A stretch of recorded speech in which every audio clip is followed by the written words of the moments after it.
अर्धचालक मुख्यतः दो प्रकार के होते हैं। पहला शुद्ध अर्धचालक और दूसरा अशुद्ध अर्धचालक।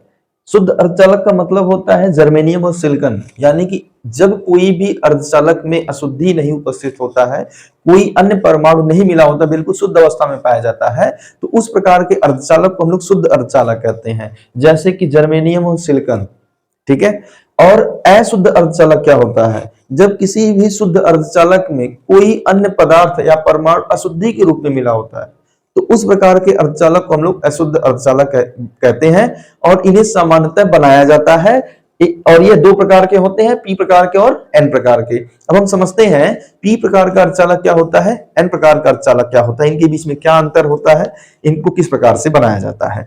तो अगर हम बात करें पी प्रकार का अर्धचालक, जब किसी भी शुद्ध अर्धचालक में +3 यानी धन 3 संयोजकता वाला पदार्थ अशुद्धि के रूप में मिला दिया जाता है, तो जो निर्मित अर्धचालक होता है उसको हम लोग पी प्रकार का अर्धचालक कहते हैं। यानी जब किसी शुद्ध अर्धचालक में धन 3 संयोजकता वाला पदार्थ अशुद्धि के रूप में उपस्थित होता है, तो उस प्रकार के अर्धचालक को हम लोग पी प्रकार का अर्धचालक कहते हैं। अब धन 3 अशुद्धि का मतलब क्या है कि ऐसे तत्व जिनकी संयोजकता +3 होती है, जैसे कि इंडियम हो गया, एल्युमिनियम हो गया, गैलियम हो गया, बोरान हो गया, इनकी संयोजकता कितनी होती है? +3। यदि इनमें ये सब पदार्थ मिले हो जिनकी संयोजकता कितनी होती है? +3 होती है, तो उसको हम लोग क्या कहते हैं? पी प्रकार का अर्धचालक कहते हैं।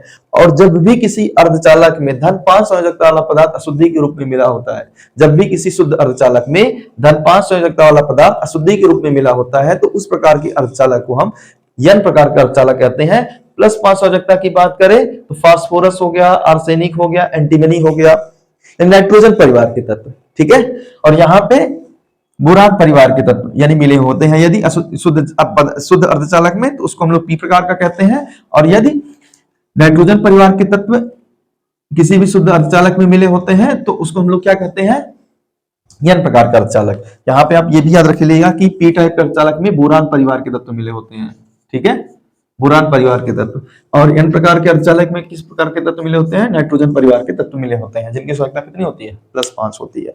अब हम समझते हैं कि इनके बीच में कैसे कैसे क्या इनके स्ट्रक्चर वाइज क्या इनकी प्रॉपर्टी होल्ड करते हैं। देखिए यहाँ पे हमने एल्युमिनियम मिला है, जिसकी वैलेंसी कितनी होती है? +3। और जर्मेनियम की वैलेंसी कितनी होती है? +4। तो यहाँ पे अगर हम बात देखेंगे तो जर्मेनियम के जो 3 इलेक्ट्रॉन है और जर्मेनियम के जो 4 इलेक्ट्रॉन होते हैं और एल्युमिनियम के 3 इलेक्ट्रॉन होते हैं, तो ऐसी स्थिति में जर्मेनियम के परमाणु के जो इलेक्ट्रॉन होते हैं वो एल्युमिनियम के 3 इलेक्ट्रॉनों के साथ सहसंयोजक बंध तो बना लेते हैं, लेकिन जर्मेनियम का फिर भी एक इलेक्ट्रॉन यहाँ पे इनके साथ बंध बनाते समय यहाँ पे एक इलेक्ट्रॉन की कमी आ जाती है, जिसकी वजह से यहाँ पे बन जाते हैं होल। क्या बन जाते हैं? होल, अथवा इसे हम कोटर भी कहते हैं। क्या कहते हैं? कोटर। यानी कि पी प्रकार के जो अर्धचालक होते हैं इनमें होल या फिर कोटर पाए जाते हैं, यानी कि एक इलेक्ट्रॉन की जो सहसंयोजक बंध नहीं बना पाते हैं वहां पे एक स्थान रिक्त रहता है, यानी इलेक्ट्रॉन कोई भी बाहर से आकर इस स्थान को ग्रहण कर सकता है, यानी ये इलेक्ट्रॉन ग्रहण करने के लिए तत्पर रहते हैं। पी प्रकार के अर्धचालक में इलेक्ट्रॉन ग्रहण करने का गुण पाया जाता है। यहाँ पे क्या पाए जाते हैं? पी प्रकार के अर्धचालक में होल अथवा कोटर पाए जाते हैं। अगर हम बात करें एन प्रकार के अर्धचालक में, देखिए फास्फोरस की संयोजकता कितनी होती है? 5। फास्फोरस की संयोजकता कितनी होती है? 5। और यहाँ पे जर्मेनियम की संयोजकता +4 होती है, 4 इलेक्ट्रॉन होते हैं। तो फास्फोरस और जर्मेनियम के जो इलेक्ट्रॉन है 4 तो आपस में बंध बना लेते हैं, लेकिन फास्फोरस का एक इलेक्ट्रॉन मुक्त अवस्था में रहता है। तो यहाँ पे जो मुक्त इलेक्ट्रॉन होता है यह क्या होता है? इलेक्ट्रॉन की अधिकता की वजह से बड़े सुगमता से कहीं भी एक स्थान से दूसरे स्थान तक जाने में मदद करता है। ये मुक्त इलेक्ट्रॉन विद्युत धारा के प्रवाह में सहायक होते हैं। तो एन प्रकार के अर्धचालक में मुक्त इलेक्ट्रॉन पाए जाते हैं। क्या पाए जाते हैं? फ्री इलेक्ट्रॉन्स, मुक्त इलेक्ट्रॉन इनमें होते हैं। और पी प्रकार के अर्धचालक में होल अथवा कोटर पाए जाते हैं, रिक्तता पाई जाती है, इलेक्ट्रॉन यानी इलेक्ट्रॉन ग्राही होता है पी प्रकार का अर्धचालक। और एन प्रकार का अर्धचालक क्या होता है? इलेक्ट्रॉन दाता होता है, यानी बड़े आसानी से इलेक्ट्रॉन को दे सकता है। तो ये सबसे बड़ा डिफरेंस होता है पी प्रकार के अर्धचालक में और एन प्रकार के अर्धचालक में। अब आपको फिर से एक बार रिवाइज करवा दे रहा हूं कि जब किसी भी पदार्थ में जब किसी शुद्ध अर्धचालक में धन 3 संयोजकता वाला पदार्थ अशुद्धि के रूप में मिला होता है, तो उस प्रकार के अर्धचालक को हम पी प्रकार का अर्धचालक कहते हैं। पी प्रकार के अर्धचालक में होल अथवा कोटर उपस्थित होते हैं, यानी कि एल्युमिनियम और जर्मेनियम के बीच जब सहसंयोजक बंध बनते हैं तो एल्युमिनियम यानी एक इलेक्ट्रॉन जो होता है जर्मेनियम का वो एल्युमिनियम के साथ बंध नहीं बना पाता, जिसकी वजह से एल्युमिनियम परमाणु पे एक कोटर उपस्थित यानी होल उपस्थित हो जाता है जहां पे एक रिक्तता रहता है, और ये होल अथवा कोटर इलेक्ट्रॉन को पथ प्रदान करते हैं इलेक्ट्रॉन को गमन होने के लिए। इन्हें हम इसलिए इलेक्ट्रॉन वाहक भी कहते हैं। क्या कहते हैं? इलेक्ट्रॉन वाहक।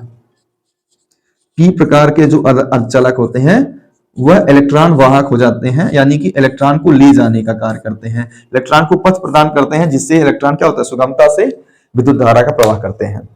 दूसरी बात, अगर हम n प्रकार के अर्धचालक की बात करें, जब किसी भी शुद्ध अर्धचालक में +5 संयोजकता वाला पदार्थ अशुद्धि के रूप में मिला होता है तो उस प्रकार के अर्धचालक को हम n प्रकार का अर्धचालक कहते हैं। +5 संयोजकता वाले तत्वों की यदि हम बात करें तो फास्फोरस, आर्सेनिक, एंटीमनी जो कि नाइट्रोजन परिवार के तत्व हैं, यदि वो सब किसी भी शुद्ध अर्धचालक में मिल जाते हैं तो अर्धचालक को अशुद्ध अर्धचालक n टाइप का बना देते हैं। ठीक है।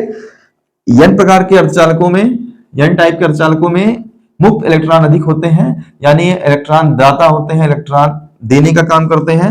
और जो p प्रकार का अर्धचालक होता है इलेक्ट्रॉन वाहक होता है, इलेक्ट्रॉन ग्रहण करने का काम करता है। ठीक है।